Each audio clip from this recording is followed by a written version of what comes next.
GSTR 9। ये नाम सुनते ही कई लोगों के मन में आता है कि अरे यार, एक और मुश्किल सा फॉर्म। लेकिन क्या हो अगर हम इसे एक फॉर्म की तरह न देखें, बल्कि इसे किसी भी बिजनेस का एक बहुत जरूरी सालाना हेल्थ चेकअप माने। चलिए आज इसी जरूरी टॉपिक को आसान भाषा में समझते हैं। तो सवाल उठता है कि किसी बिजनेस की जीएसटी कंप्लायंस यानी उसकी जीएसटी की सेहत का ये सालाना चेकअप आखिर है क्या? इसका सीधा और सिंपल सा जवाब है जीएसटीआर 9। और आज हम इसी की एक एक परत को खोल कर देखेंगे। तो चलिए सबसे पहले एकदम बेसिक सवाल से शुरू करते हैं। ये GSTR 9 आखिर होता क्या है? इसे किसी किताबी परिभाषा की तरह नहीं, बल्कि एक प्रैक्टिकल तरीके से समझते हैं। बहुत ही सरल शब्दों में GSTR 9 एक सालाना रिटर्न है।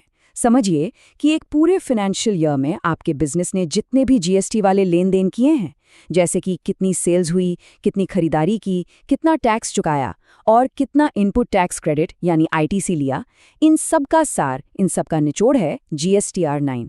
एक तरह से ये आपके बिजनेस की पूरे साल की जीएसटी कहानी का एक फाइनल चैप्टर है। इसे ऐसे भी समझ सकते हैं कि जो भी मंथली या क्वार्टरली रिटर्न्स साल भर फाइल किए जाते हैं, जैसे GSTR 1 और GSTR 3B, ये उन सब का एक कंसोलिडेशन है, एक ग्रैंड टोटल है। मतलब जो जानकारी टुकड़ों में हर महीने या हर 3 महीने में दी जाती है, GSTR 9 उन सभी को एक साथ लाकर एक पूरी क्लियर तस्वीर सामने रखता है। ठीक है, तो GSTR 9 क्या है ये तो हमें समझ आ गया, लेकिन असली सवाल तो ये है कि इसे भरने की इतनी जहमत क्यों उठाई जाए? क्या ये सिर्फ एक सरकारी नियम है? जी नहीं, ये सिर्फ एक कंप्लायंस नहीं है। इसके पीछे बिजनेस के लिए कई बड़े रणनीतिक फायदे भी छिपे हैं।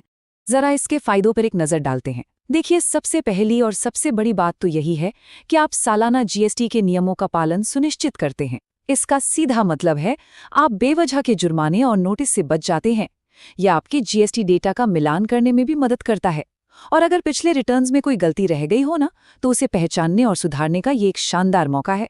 इससे आपकी फाइनेंशियल रिपोर्टिंग सटीक होती है, बिजनेस की विश्वसनीयता बढ़ती है और ऑडिट के समय सब कुछ स्मूथ रहता है। कुल मिलाकर ये भविष्य के लिए भी रास्ता साफ करता है। अब जब इसके फायदे इतने सारे हैं, तो ये तो साफ है कि इसकी तैयारी अच्छे से करनी चाहिए। तो सवाल आता है, तैयारी करें कैसे? चलिए अब देखते हैं कि कौन कौन से डॉक्यूमेंट्स हाथ में तैयार रखने चाहिए। पूरी तैयारी को आसान बनाने के लिए हम इसे 4 सिंपल स्टेप्स में बांट सकते हैं। स्टेप 1, अपने सारे जीएसटी रिटर्न्स का डेटा इकट्ठा करें। स्टेप 2, अपने फाइनेंशियल स्टेटमेंट्स यानी वित्तीय विवरण तैयार करें। स्टेप 3, इनपुट टैक्स क्रेडिट की सारी डिटेल्स को ऑर्गेनाइज करें। और आखिर में स्टेप 4, बाकी सभी जरूरी जानकारी को एक जगह कंसोलिडेट करें। चलिए अब इन स्टेप्स के अंदर झांकते हैं।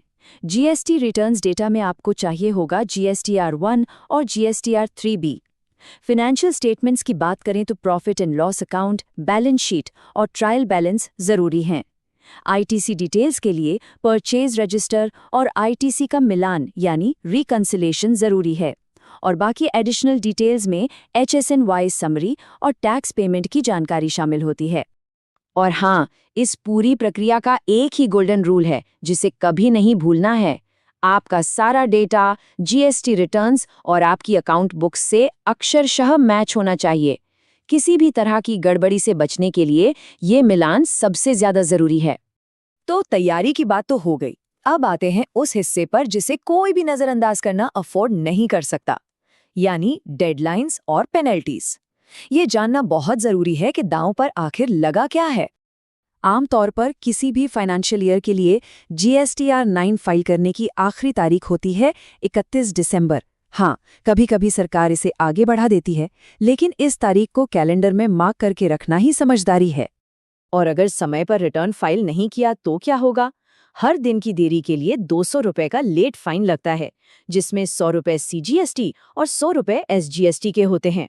अब ये रकम सुनने में भले ही छोटी लगे, लेकिन जरा सोचिए, दिनों के साथ ये एक अच्छी खासी बड़ी रकम बन सकती है, जो सीधे सीधे बिजनेस के मुनाफे पर असर डालती है। 2 और बहुत जरूरी बातें। पहली, GSTR 9 सिर्फ और सिर्फ GST पोर्टल पर ऑनलाइन ही भरा जा सकता है। और दूसरी, जो शायद सबसे ज्यादा जरूरी है और जिसे गांठ बांध लेना चाहिए, एक बार आपने इसे सबमिट कर दिया तो बस कर दिया। इसे रिवाइज या इसमें कोई बदलाव नहीं किया जा सकता। इसीलिए सबमिट बटन दबाने से पहले हर जानकारी को डबल चेक, ट्रिपल चेक करना बहुत ज़रूरी है। तो इन सारी बातों का निचोड़ क्या है? आखिर में हमें GSTR 9 से क्या सीख मिलती है? ये सिर्फ एक फॉर्म नहीं है, बल्कि ये आपके बिजनेस की फाइनेंशियल कहानी है, उसकी सच्चाई है। तो संक्षेप में कहें तो GSTR 9 सिर्फ नियमों का पालन करने का एक काम नहीं है। ये एक ऐसा टूल है, एक ऐसा औजार है जो आपके बिजनेस की सालाना वित्तीय कहानी को सटीक और भरोसेमंद बनाता है। ये एक तरह से बिजनेस की आर्थिक सेहत का एक फाइनल रिपोर्ट कार्ड है। तो अंत में ये सवाल खुद से पूछना बनता है, क्या बिजनेस की इस साल की वित्तीय कहानी, उसकी फाइनेंशियल स्टोरी एकदम साफ, पूरी और सही है? GSTR 9 इसी सवाल का सही जवाब देने में मदद करता है।